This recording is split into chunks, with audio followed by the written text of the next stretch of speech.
How could they see things that the greatest telescopes couldn't see? How could they do this? What was on their mind? See, we don't think like Africans think. Because I cannot speak to you, but many of us are wondering or planning on making money to pay the rent, to buy food. The Dogon did not have that worry because they knew what was going to go down. So they could spend their time raising their consciousness as opposed to us spending part of our day stressed out because we're worried about how we're going to live from day to day. And this is what this is does. It keeps you worried so you can't grow. But the Dogon had higher order thinking skills where they were able to take information that was large and collapse it in like, I can use London, money, pounds. I use American money. We have 100 pennies. You know 100 pennies? You have something like that, if you know. However, if you carry 100 pennies around in your pocket, you would get pretty heavy. So what do? You take 100 pennies and you collapse it into one coin, all right? All the time. In America, we take 100 pennies and collapse it into $1. We could take 5 pennies and make a nickel, which is 5 cents. 5 pennies. That 5 cents is in that nickel. Even though this is only one thing, it represents 5 cents. We then could take 10 pennies or 2 nickels, and we have what we call a dime, which is 10 cents. We're walking together here? Well, that's like information. That's the way the Dogon thought. They kept collapsing information into pieces so that they didn't have to carry around 500 pennies, which they can carry a $5 bill. You take upwards of 20,000 pennies, you can take 50,000 pennies, and you can carry around a piece of paper that represents all those heavy pennies that you carry, you collapse it. That's what the Dogon mind did. That's what the Kemetic mind did. It was constantly collapsing things in the mind in order to do it. But how did they do it? Because now you have to look at how did they develop this way of thinking. Because before we talk about the Dogon, you have to understand the brilliance of their mind. As simple as it was complex. Simple, but complex. They made everything that was complex simple. Complex is 100 pennies. Simple is carrying $1. They made complex simple. We then will go into the 4 levels of Dogon philosophy. We're going to talk about it. The Dogon creation story. How did the Dogon see the world created? African constellations. What did the Dogon know about astronomy? And if they knew this, how did they know it? So Europeans came to tell them this. When you look at where the Dogon lived, you know. Most Africans don't want to go there. The Dogon lived in rough territory. Dry, arid, hot, cliff. Not the most attractive place to live, but they had everything they needed to take them to where they had to go. This was a brilliant. Dogon astronomy part 2, we deal with what the Dogon actually do. What did they actually know? We get about 15 points. This is the first lesson in terms of higher order thinking skills. If I had time, we could really get deep into this, but we'll go as deep as we possibly can for the time. You'll understand it. But if I had more time, if this whole thing could be dedicated to one class, I could expand this out. In light of that, I want to make the complex simple. So I'm going to attempt to demonstrate to you what I mean by making the complex simple. This literally is going to be 12 hours that I'm going to condense into an hour and a half. And you're going to walk away with the information. If you walk away with that overtime, that's my job. The 4 levels of Dogon philosophical consciousness. What did they think? How did they think? How did they develop their thought patterns? What did their schools look like? How did they teach their children? And how can we teach our children reflective of how they taught theirs? And when we were here in London with our grandmothers and grandfathers and down south in Mississippi, and when we were in Amsterdam with our parents, then in fact our ancestors, our grandmothers, actually replicated the teaching pattern, and we just didn't know. Because I believe that we are still being taught this way. But only by those that have not been contaminated by the material world. Geography and history of the Dogon. It's important to understand. When you place somebody in a time and space, you can take them any way you want to go. I'll give you an example.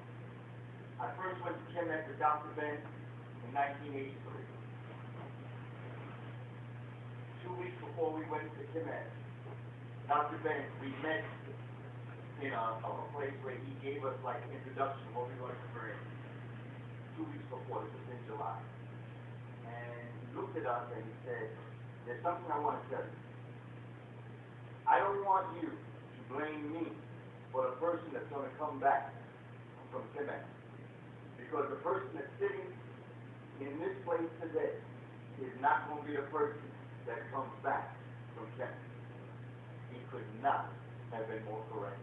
Because I'm still trying to figure out who was in that place when I was sitting in that city. Our visit to Kemet will transform into a whole other way of thinking. When you see what our ancestors actually did in Kemet, you can't come back the same person. So when I think about these concepts and what Dr. Ben did in terms of that, he revolutionized our look and their look, looking into Kemet, look differently at themselves today because of Dr. Ben and for all the hundreds of African people who have gone there from London, from Amsterdam, from all parts of the world, have now returned back. When I went to Kemet in 1987, when there was the Aztec conference, I was sitting on a boat with a young brother who went to the Nubian Cultural School, and his master teacher was there. And the master teacher told me that he met 2 weeks before then, which was in 1987. It was the first time in his life he met an African-American heart surgeon. He didn't know African-Americans were heart surgeons. When we started going there as doctors and lawyers, we showed our people in southern Egypt that it's possible. Dr. Ben and Dr. Clark were giving a presentation at the Old Cataract in Aswan. There was a brother named Muhammad who rode one of the boats, the Baruka, and would take people on rides. And he heard Dr. Ben was going to give a lecture. And he said to me, you know, you came, I said, yeah, I came with Dr. Can I meet Dr. I said, sure. And I told him when to meet me, and we were walking towards Dr. Ben's presentation at the Old Cataract Hotel. And when we got to where the cars come and the thing comes up and down to let the cars through, I was walking, and I turned around, and Muhammad was behind me. And I said, come on. And he said, I can't.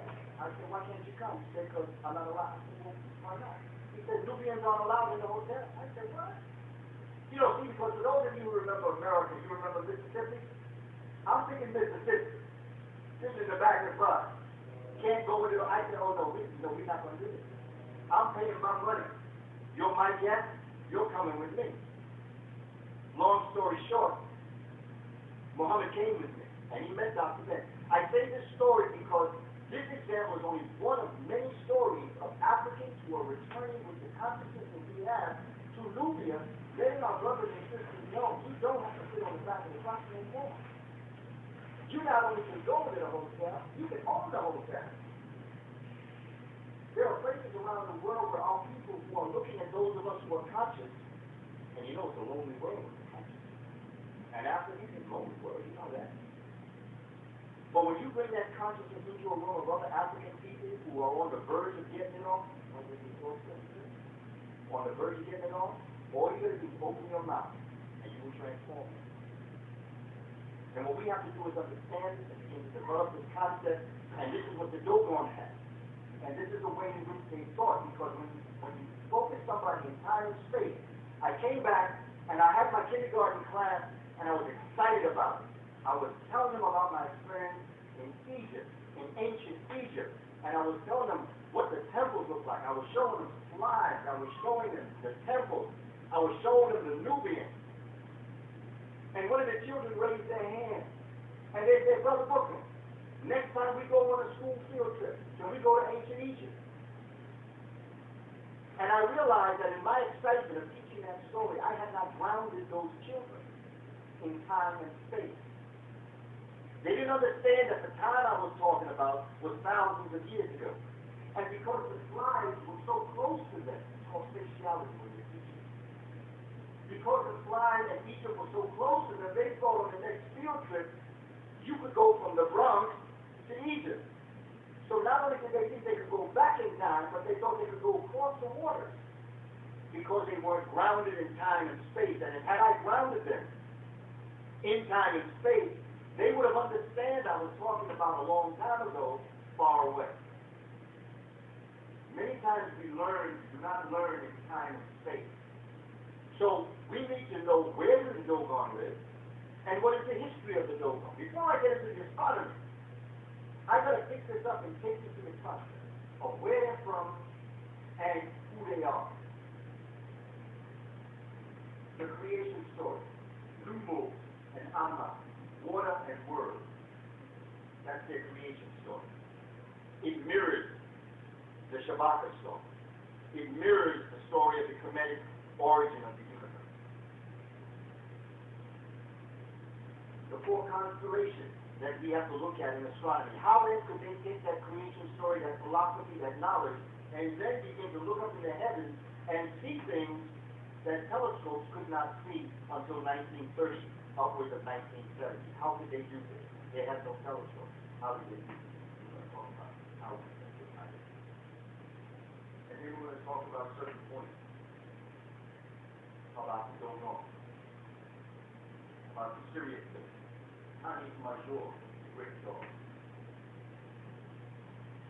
Dogon Honey.